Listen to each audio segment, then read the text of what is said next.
Hey everybody, welcome back to lesson 7 of learning the tarot, and today we're going to finish learning about our meanings.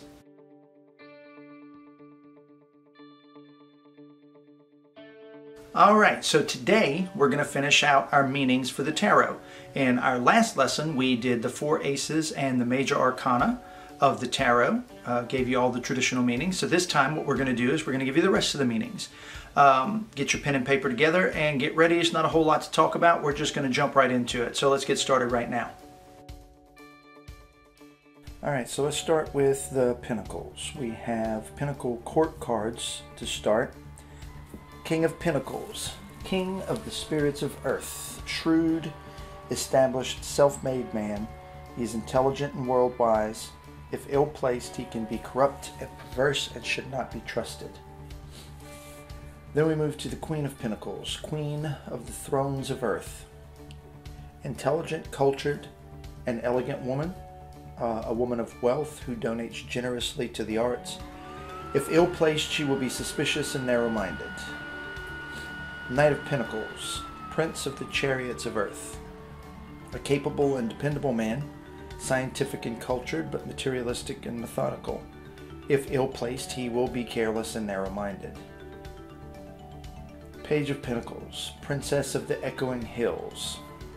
Very opinionated youth with high ideals, scholarly and love of the finer things. If ill-placed, the person will be unreasoning and illogical.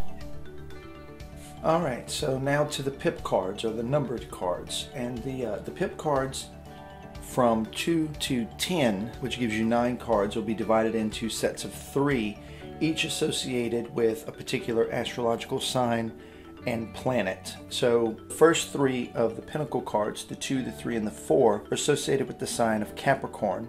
So 2 of Pentacles, Lord of Harmonious Change, represents pleasant things and a visit to friends. 3 of Pentacles is the Lord of Material Works, business, paid employment, commercial transactions. And the 4 of Pentacles is the Lord of Earthly Power, gain of money, influence, and also could represent a gift of some sort. So, and like I said, these 3 signs are associated with the astrological sign of Capricorn, and the 2 is represented by the planet Jupiter, 3 by Mars, and 4 by the Sun. The next 3 are associated with the sign of Taurus. We have the 5 of Pentacles, which represents the Lord of Material Trouble, unemployment, loss of money, monetary anxiety, ruled by the planet Mercury in the sign of Taurus. 6 of Pentacles, Lord of Material Success, success in material things, obviously, prosperity in business, represented by the planet Luna, or the Moon, in the sign of Taurus. 7 of Pentacles, Lord of Unfulfilled Success, represents unprofitable speculations, employments, and that's unprofitable employments, not just employments in general. It also represents work undertaken for joy without payment. So it's work without necessarily monetary gain. It's ruled by the planet Saturn and the sign of Taurus, of course. Alright, and then finally we have the 8, 9, and 10 of Pentacles, which are ruled by the sign of Virgo. And we have the 8 of Pentacles, the Lord of Prudence, which represents skill, prudence, but if ill-placed can signify deceit and cunning or being swindled. And that one is ruled by the Sun and the sign of Virgo. 9 of Pentacles, Lord of Material Gain, inheritance, much increase of money, and it is represented by the planet Venus and the sign of Virgo. And then finally the 10 of Pentacles, the Lord of Wealth, riches and wealth, planet of Mercury, in the sign of Virgo. And that's it for our Pentacles. You have all the meanings. Okay, so now we move into the rods. And we start with the Rods Court cards. We have the King of Rods, which his title is King of the Spirits of Air. He is a wise, intelligent, and educated man. If he is ill-placed, he is overbearing and critical. The Queen of Rods, which is the Queen of the Throne of Airs, is a sincere woman who is fond of children and home life. If ill-placed, she is jealous and unstable, fickle and mistrustful. The Knight of Rods is the prince of the chariots of wind and is a person who is not ready to settle down, impulsive, and could represent a change of address or a move. If ill-placed, can mean one who succumbs to temptation. So this one is highly dependent on the cards that are around it, but for the most part, if it represents a person, it's a person who's not willing to settle down. If it's in the place of home life, and the question is not about relationship, then it could also mean a change of address as well. Finally, the Page of Rods, the Princess of the Rushing Winds. Incoming news or messages, good or bad, depending on the placement. Again, it's just representing news coming in, not telling us whether it's good or bad. That is determined by the cards around it. Now moving into the pip cards of the rods, we have the first triplicity of cards which are associated with the sign of Aries. We have the Two of Rods, who is the Lord of Dominion. Influence over another in dominion, shows an authority figure. Ruled by the planet Mars in the sign of Aries. Three of Rods, Lord of established strength, pride and arrogance, and sometimes power, ruled by the Sun and in the sign of Aries. Four of Rods is the Lord of perfected work and represents a settlement or arrangement completed, something that has been settled and arranged, ruled by the planet Venus in the sign of Aries. In the second triplicity, we have the 5, 6, and 7 of Rods, and these are attributed to the sign of Leo. And we have the 5 of Rods, who is the Lord of Strife, represents quarreling and fighting, arguments in general, ruled by Saturn in Leo. We have the 6 of Rods, which is the Lord of Victory, which represents gain and success, and that is ruled by the planet Jupiter in the sign of Leo. We have the 7 of Rods, the Lord of Valor, courage, and represents opposition, sometimes courage therewith.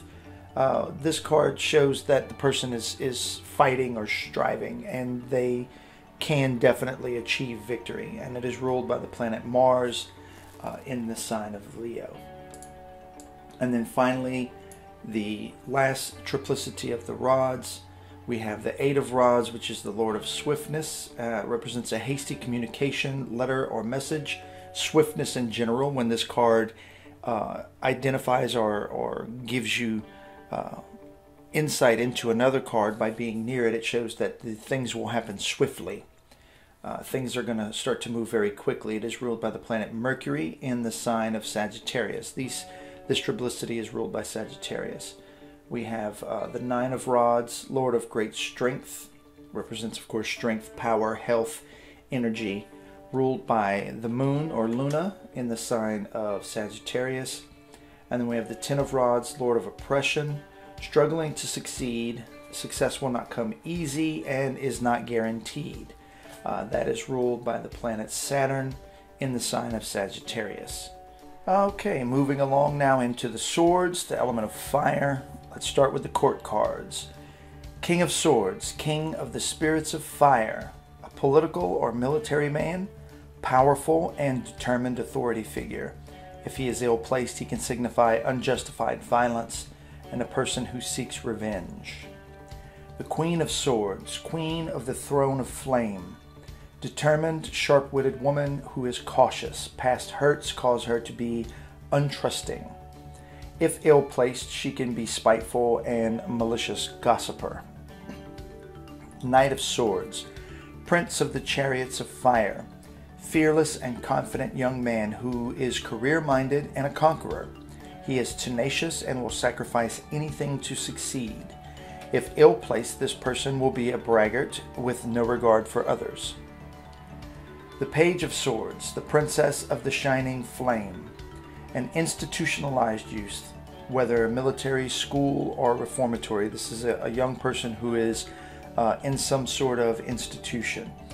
A spy with a shady character and malicious intentions. If ill placed, can signify that safety of the questioner or the querent is threatened by this person. Always be cautious when you see that particular card.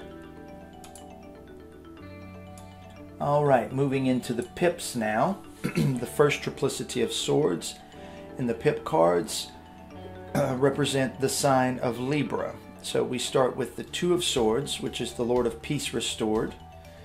Quarrels made up and arranged, peace restored, yet some tension in relations. So this shows things have settled if there's any arguments, but there's still some tension there, some uncomfortableness. It's ruled by the planet Luna, or the moon, in the sign of Libra. The Three of Swords is the Lord of Sorrow, unhappiness, sorrow, and tears, ruled by the planet Saturn in the sign of Libra.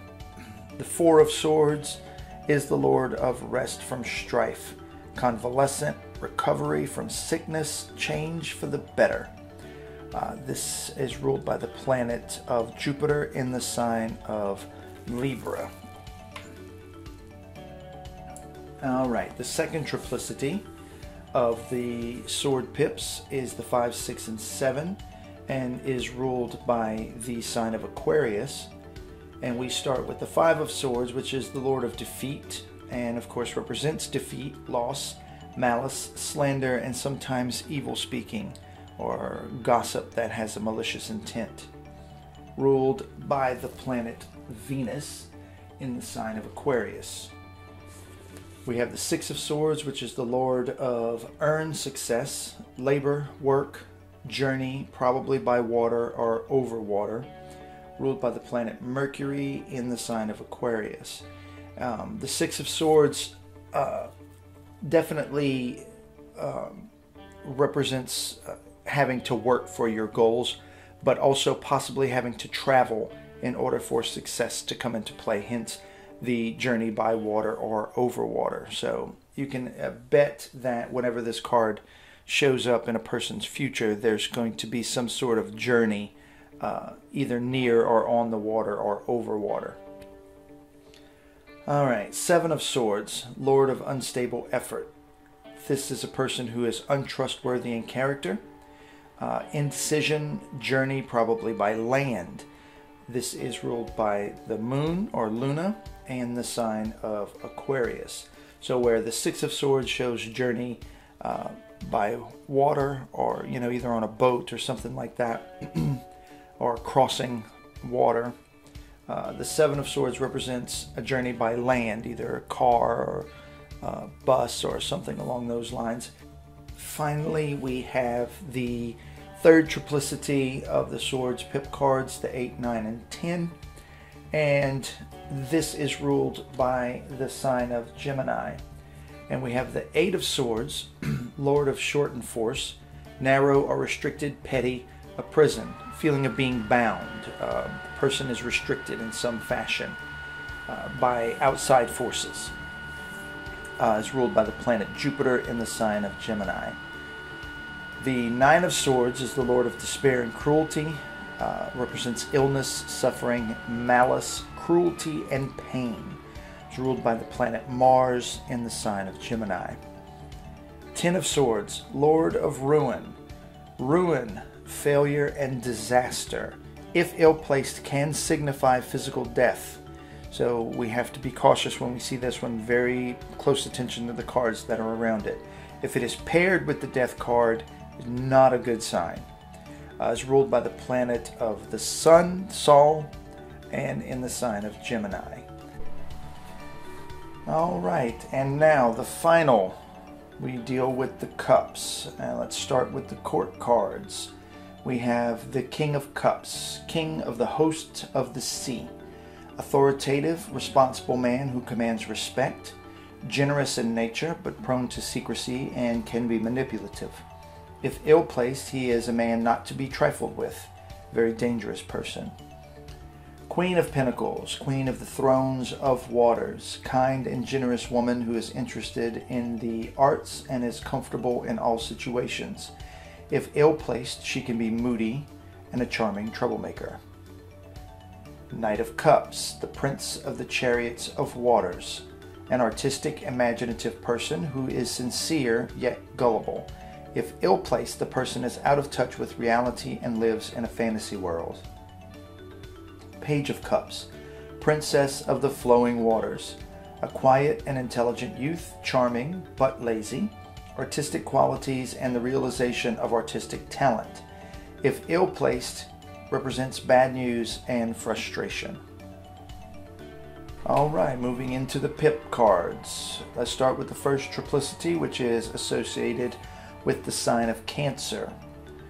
We have the Two of Cups, Lord of Love, marriage, love, pleasure, warm friendships, ruled by the planet Venus, of course, in the sign of Cancer. Three of Cups, the Lord of Abundance, plenty, hospitality, eating, drinking, pleasure, dancing, new clothes, and merriment. This is ruled by the planet Mercury in the sign of Cancer. Four of Cups, Lord of Blended Pleasure. This is the receiving pleasures or kindness from others, but somewhat uncomfortable with those gifts. The Four of Cups shows that things are coming your way from others, but you're not exactly comfortable with that. So it is ruled by the planet of the moon, Luna, and in the sign of Cancer. And the second triplicity, we have the 5, 6, and 7 of Cups, ruled by Scorpio. And we start with the 5 of Cups, is the Lord of Lost Pleasure, disappointment in love, divorce, unkindness from friends, loss of friendship, but sometimes deserved. Ruled by the planet Mars in the sign of Scorpio. 6 of Cups, Lord of Pleasure. This is wishes, happiness, success, enjoyment, happy things. Ruled by the Sun in Scorpio. 7 of Cups, Lord of illusionary success. Lying, deceit, promises unfulfilled, illusion, deception, error, slight success, but not enough energy to retain it. So with this particular one, the person is making mistakes which can lead to them losing their success. They have success, but there's not enough knowledge or energy for them to retain that success. So they'll take 2 steps forwards and 3 steps back. Ruled by the planet of Venus in Scorpio. And then finally we have the third triplicity of the cups. We have the 8, the 9, and the 10. These are ruled by Pisces. And we start with the 8 of Cups, which is the Lord of abandoned success, and of course represents success abandoned, decline of interest in a thing. The person was making some headway. They were moving towards success, but then they just decided, you know what, I don't want to deal with this anymore. It's ruled by the planet of Saturn in the sign of Pisces. 9 of Cups, we have the Lord of material happiness, which is complete success, pleasure, and happiness, wishes fulfilled, ruled by Jupiter in Pisces. 10 of Cups, Lord of perpetual success. Matters definitely arranged and settled in accordance with one's wishes, complete good fortune. Everything's going to work out exactly the way the person wants it to. Ruled by the planet Mars in Pisces. Alright, so that's it. You've got all the meanings. Hope you got them all written down. Put them on your cards like we discussed in the last video. And we're going to start practicing. Now in our next videos, I'm going to take some actual readings and we're going to discuss how to be a reader. Not just how to read the tarot cards, but how to actually function as a reader. So we're going to take a case that I'm working on right now. We're going to follow it from start to finish, complete with the readings, complete with instructions that I'm giving to the client, complete with results that the client's coming into. Okay, so we're going to follow that through all the way till the end till we get to where we need to be. And we're going to start really simple and we're going to get more complex as we go along. We're going to have some different spreads, some different ideas, different things that are going on. So if you want to keep seeing these videos and you want to get notified, make sure to hit that like and subscribe and click that bell so you can be notified when I upload new videos. I got a few more that I'm filming, so we'll have some more stuff out for you guys soon. All right, talk to you then.